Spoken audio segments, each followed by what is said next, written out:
Additional deputy commissioner Tral Kashmir ने आज district horticulture officer Pulwama के हमरा नौदिल गांव का दौरा किया, जिस दौरान ऑफिसरान ने इलाके में बनने वाली फ्रूट मंडी के बारे में मुकामी लोगों से तबादला ख्याल किया। इस मौके पर लोगों ने अफसरान से गुजारिश की है कि वो इलाके में मंडी पर जल्द से जल्द काम शुरू करें।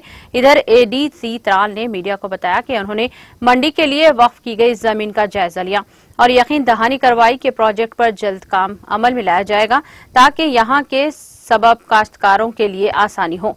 मौसूफ ने मजीद कहा कि फ्रूट मंडी इमसाल ही कारोबार के लिए खोल दी जाएगी।